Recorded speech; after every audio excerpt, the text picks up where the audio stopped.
So today I got a very special guest with me. This is Kim, and we're sitting out here on her porch, and I want to read you an email that Kim sent me last year.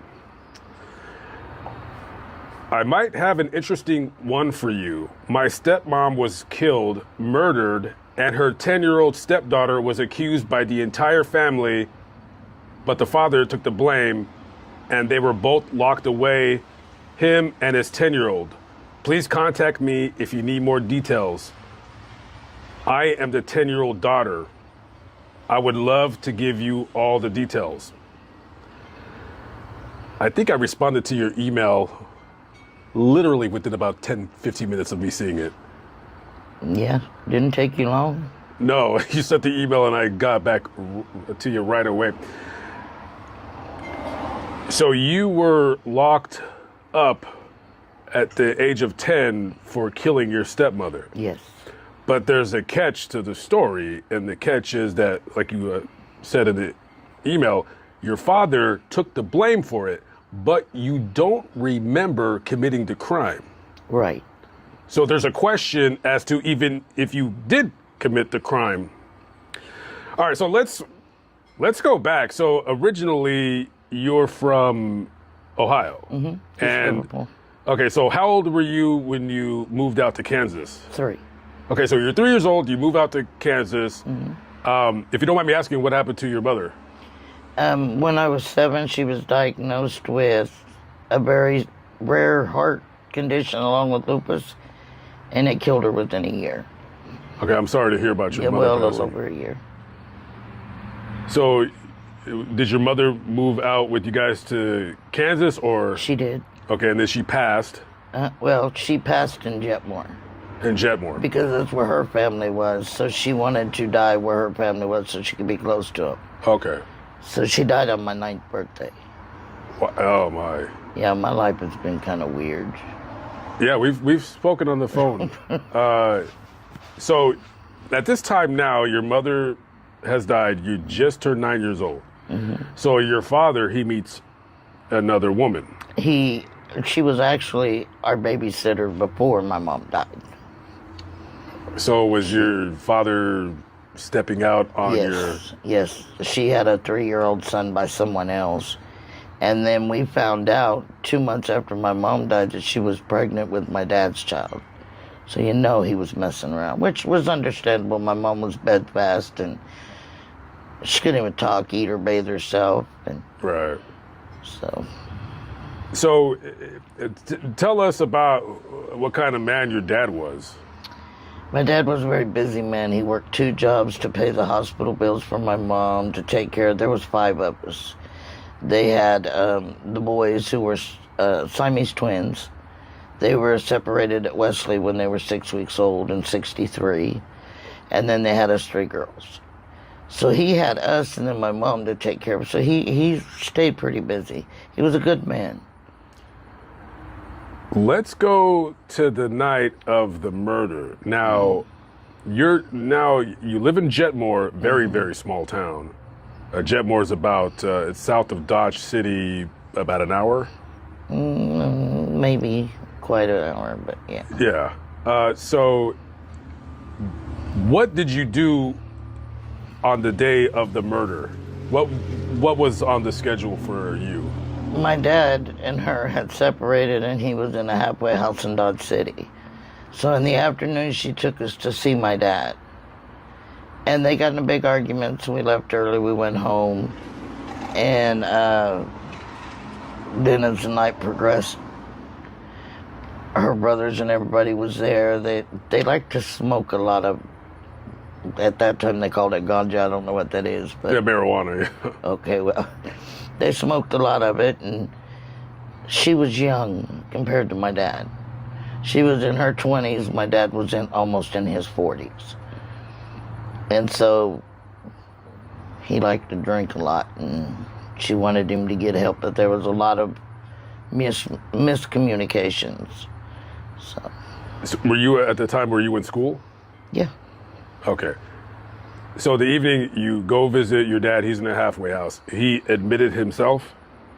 into this halfway's house, or Yes, was he this did. court ordered? Okay. No, he admitted himself. Okay. So you guys come back home, and in the evening, did you have dinner? No, we didn't see him no more that day. That I can remember. We didn't see him no more that day. Okay, now there's a point in time, of course, where, and her name was June. Joy. Joy, excuse me, Joy. Joy was murdered, and she was murdered in the home where you lived in. In her bed. Who first discovered her dead? I did. So tell us what you seen. I can remember a lot of crying. And so I got up, and our house was 3 stories. The twins were in the basement, the girls were upstairs, and the 2 babies, David and Gerald, were in the middle floor. And one of us always had to stay in the room with the babies. We took turns each night switching off to, she didn't want them in there by themselves. She had commented several times that she'd probably just smother Jerry anyway because she didn't want him because he was Larry's, my dad's. And I remember going into her room, and I picked up my little brother, David, because he's still my brother, even though he's a step. And there was blood everywhere, and I thought, and I didn't realize it at the time, but I was covered from head to toe in blood. And so I went and knocked on, I had an aunt and uncle that stayed there, and I said, something's wrong, and I freaked her out because it was so bloody. There was blood everywhere. And she called the law, and they sent me in the living room floor. And I stayed there, and I kept thinking, I couldn't even cry. I couldn't do anything. It was just like I was zoned out of everything. And then they took me to the upstairs in Jetmore where it's jail cells, and that's where I stayed till I went to court in January. 10 years old. Other than you, who discovered her dead in the room? After I went in there and discovered, her sister came down when I woke her up, and you told her? Yeah, I said something's wrong in there. And so she starts screaming, I'm imagining. Was she already dead at that time? Yeah, she was dead. She had been dead for quite some time. Do you remember how many times she had been stabbed? 17 or 18. And this was with a knife that came from the house, or was it? Don't know. Disappeared. There's no murder weapon. No murder weapon. So when they got you, they took you to jail. They immediately thought that a 10-year-old girl, 10-year-old you, murdered this woman. Yes. Then they went to talk to my father. My father said, she didn't do it. I did it. And my family did not believe him. They said, how could you go from Dodge City, because the halfway house was in Dodge City. How could you go over there and over there and then do what has been done, but there's no blood or anything on you in your car or anything? And he still said, I did it. So the judge let his confession hold. Now let's back up a little bit. Let's talk about the scene of the crime. So a 10-year-old girl. So right now you're being charged with the murder, and you're in the upstairs of the courthouse in Jetmore. Yep. Now, I had asked you this before. Do you remember committing the murder? I've had nightmares that replayed part of what was said was done, but actually remember no. Do you think that you did it? I do. You think you killed her? I do. A 10-year-old little girl. Oh, because of what was going on. Did you have any animosity towards her? Very, very much. She had my dad beat up by her brothers. She threatened to kill my little brother because he was his. She always tortured my little sister. She was an evil woman. God forbid, I don't want to speak evil of the dead. But yeah, I had a lot of it. And like I said, I didn't cry. And her sister said, look, she did it. She ain't even worried about it. She doesn't even... it was a mess. So there was no remorse coming from you hearing that she was dead? Did you not care at all? No, I didn't. Were you glad she was dead? Yes. But I need to remind everybody as we're talking, you don't remember No. committing the crime. No. So your father took the blame for murdering, and it was his wife. Mm-hmm. But did he have a car to have did. got? Okay, so he could have drove from Dodge City. He could have. Do you think your father's capable of committing this crime? No. Was he like a violent man at all ever? No. I'd never seen him violent. And I told him when he was on his deathbed in 2015, he said, just go with the flow and don't let them bother you. Because he protected me up till then, because people still talked in my family. So he says it was me. Mm-hmm. Now, if he's admitting to the crime, what evidence is there that either you or him did it? Like, what evidence does the court produce? His confession and the fact that the family felt I had something to do with it. Circumstantial is what it would be. So, did they arrest him when he says it was me that did it? And then they charged him with the murder. So did they drop the charges against you? No. So they're charging you both with the murder. They actually did not charge me with murder. They charged me with accessory. And you're 10 years old. Yeah. So, They said I opened the door, let him in, allowed her to kill her, and then let him back out, locked the door, because there was no breaking in, entering, and the doors were still locked. okay, so you have a 10-year-old girl and her father. They're in jail. Him for first-degree murder, you Yes. for accessory. Yes. So what ends up happening to him? 45 to life.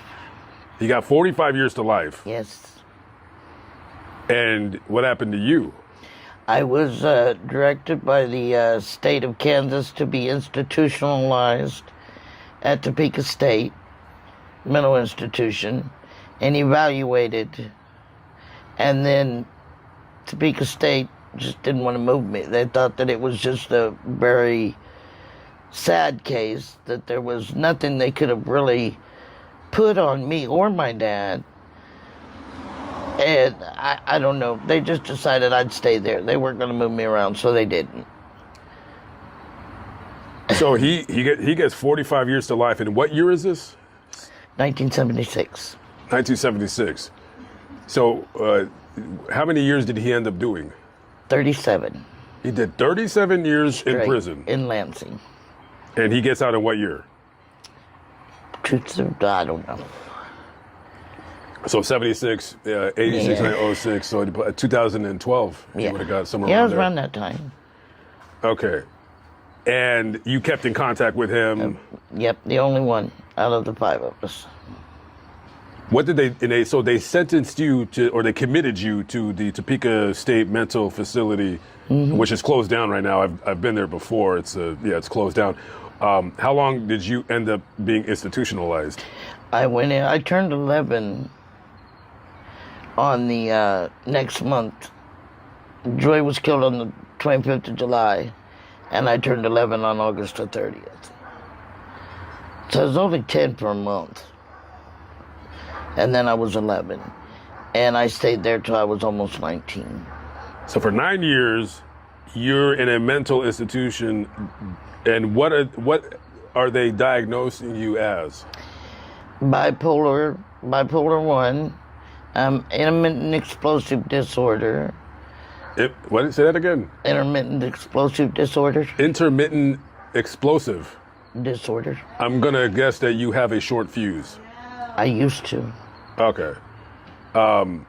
Yes. So you're in this hospital and you stayed there from the time you were 11 until you were 19, and they were Not giving one visit, not one letter other than my father from anybody.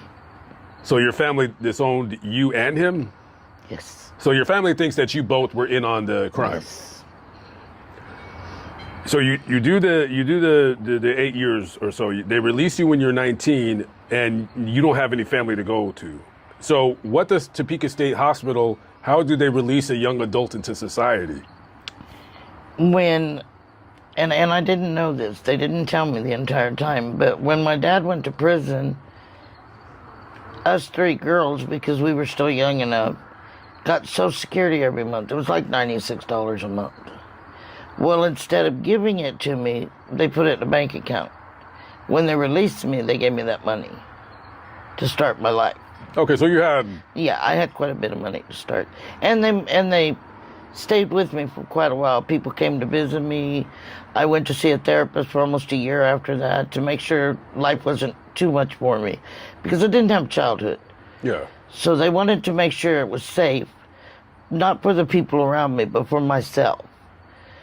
Because they weren't sure if I could handle the outside or not, because I didn't really know the outside.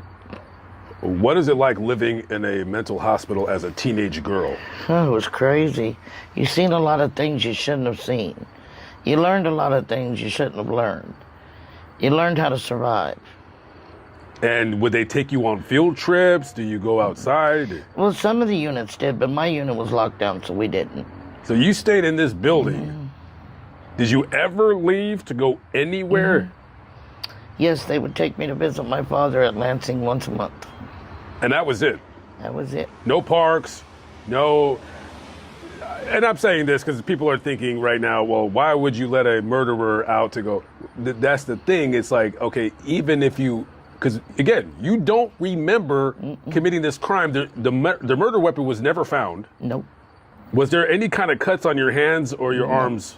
No. So a 10-year-old, so people are expecting me or anybody out there listening to believe that a 10-year-old is capable of, with the mindset of premeditated murder, grabbing a knife, stabbing her, and then getting rid of the knife, and the knife is never found, but yet there's no cuts on you. There was none on him. There was no blood evidence on him. There was nothing except for his confession. But he thought confessing, they'd leave me alone, but they didn't. And after he was sentenced, nobody wanted to hear it anymore. Case closed. Do you think that there could have been anybody out there other than you or your father that could have possibly committed this crime? Yes, when my father put himself in the halfway house, she started dating one of her brother's friends, and his name was Rodney Gibbs. And I hated her for that. So that's how I remember that so well, is because it was wrong, you know. So yeah. And he was there that evening. Why do you think he could have possibly committed this crime? Maybe they argued about my dad or something, and they were all high and drinking and carrying on, and who knows? So for the 8 years or so you're in this, you never go out except once a month to go visit your dad. I was taken in a van and changed just like a prisoner, and wow. They took my chains off at the visitation doors. Yeah. So, I mean, where do we begin? So eventually, what did you do with your life? Well, I got pregnant with my oldest right after, about a year after, and I had her, and I was working at a taco shop, just me and her for a long time. And then... Wait, you got a job even though you had money saved? Yeah. Money doesn't last forever. So, but I mean, it's commendable to get a job and knowing that you got a couple thousand, probably more than that, but you still had the wherewithal or to say, like, you know, I'm smart enough to know that that money doesn't last, so you get a job at a taco shop. Okay. Well, actually, my therapist taught me that. And my social worker, she says, honey, it doesn't last forever. You're going to have to make more to keep it going. Exactly. So they were really good to me. They were good people.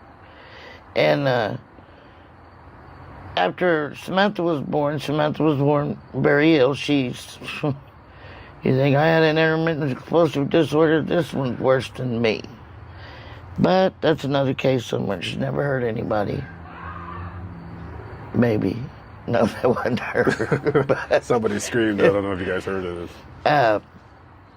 this. She's got a lot of mental health issues. Okay. And I thought to myself, I'll never have another. This is crazy. I go to Houston with a friend of mine, go to a concert, and I meet this guy, and I said, I'm just going to have a one-night stand, okay? It's 9 months later, it's walking, or it's coming out, you know, and I thought, okay, I'm done. So who was the concert that you attended where you met this guy? It was a Los Spookies concert because I love Mexican music. Las Spookies. Bookies. Las Spookies. Yeah, Bukis. Bookies. Okay, all right. So you go there, so you meet him, and then you have a second child. And at this time, where are you working at? I was working at Taco Cita in the morning and Willie G's at night. Willie G's, is that a chain of bars? Yes. No, it's a chain of seafood restaurants in Houston. Okay, so you're doing this, you have your second child, and you're living in Houston. Mm-hmm. And then... with my one-night stand. Of course. Yeah, I was like, okay, let's just try this. Okay, it didn't work, but we tried it. Okay, so we fast forward. So currently you're retired. Yes. What did you retire as? Like, what did you end up doing? When I was with him, I had to quit the Willie C's job because it made me sick. She doesn't like seafood. And so I went to college instead. I went to Taco Cita at night, and I went to college during the day to become an LPN. Okay. And when she was born in June, I graduated in November. And then I went to work as a nurse. So you were a nurse for all those years? For 23 years. 23, and then you retired? Mm-hmm. I had to. Your father gets out in 2012-ish. Mm-hmm. So does he have a place to go? Yeah, he came to my house. Okay, so did he... And he's no longer living. No, he passed away of lung cancer in 2015. Okay, so he lived with you to his last days. Yes. Did you guys ever have an adult conversation about this? He didn't allow it. He didn't want to talk about it. Mm-mm. And the kids would ask, and he would tell them it's none of your business. And he would not talk about it. No, he would. He did tell his parole officer they had the wrong person, and he did all the years for no reason. He did all the what? He did all the years in prison for no reason. I said, Dad, are you serious? He said, no, I just want her to worry about it. He would have done longer in prison, but when they found out he had lung cancer, they sent him out. Oh, that's the only reason why he got out. Because they didn't want to take care of him. And I know that for sure, because 3 people I know had lung cancer. They put him out. And they weren't due to get out. They call it compassionate release. Yeah, well. But it's really... So it's unfair to those that don't get sick and have to do that. Yeah, right. That's what my dad said anyway. So now you're retired. You did your time. Yes. But the question still remains. Did you commit this? Like, in your heart, do you think you did it? I do. But you don't remember it. No. And you were covered in blood. From head to toe. What was it, like splatter patterns? Or? I was drenched. I mean, I had on a clown pajama outfit, and they cut it off and kept it for evidence. I want to ask you, do you feel bad for this, except you don't remember the crime, but I still feel bad because I know that question is there. And I don't think anybody should die unless it's their time of natural causes. I don't think it's right to take anybody's life. But I'm not sure I didn't. And it scares me sometimes. And if you ask them, I'm not afraid of anything. Well, I am afraid. So I shut myself off a lot. Especially when people come up with questions. You know, only strange people like you, I love talking to. I don't know why, but just the way you are, just... But if it was some stranger, one of the kids' friends, something, and they came and asked me a question, I wouldn't answer them. I'd walk away. Have you ever visited her grave? Well, kind of, sort of by accident. When I went down to put flowers on my mother's grave, I found hers first. So I put a couple flowers there, and then I went on to my mother. What did you feel when you were standing at her grave? I felt sad and hurt, and I felt like this is, you know, this is so... It was so unnecessary for her to be gone so soon, and those 2 little boys to have to grow up without her. And believe me, they hate me, and they have every right to, because they believe what everybody's told them. So if you were to go to Jetmore tomorrow, people are going to still remember this story, and what do you think the reception would be? I'm scared to find out. That's why I went to my mother's grave in the middle of the night. Yeah, Jetmore's a small place. It's, Very small. You can't hide nothing. I did find out that the house that it happened in, and I don't know why, but her parents moved into afterwards and stayed there for years. And it was my dad's house, but nobody could do anything about it because he was locked up. I was locked up. My sisters and brothers didn't care. But yeah, they lived there for years, and then when they left, they had it tore down. Last question. Did your father ever tell you about like how being in prison for all those years changed him? No, he said it was, he hated the fact that the kids all got separated. It's been 50 years, and I've seen my sisters once. I only seen my brothers because they called me and told me they were sick, and they did. They both died of a lung disease. And I was able to go to their services. But other than that, I haven't seen anybody else.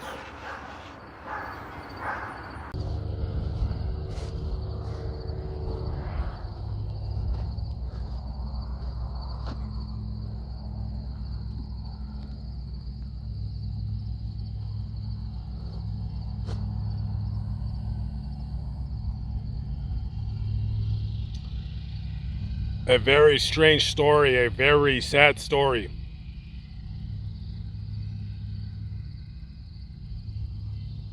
No matter what the truth might be.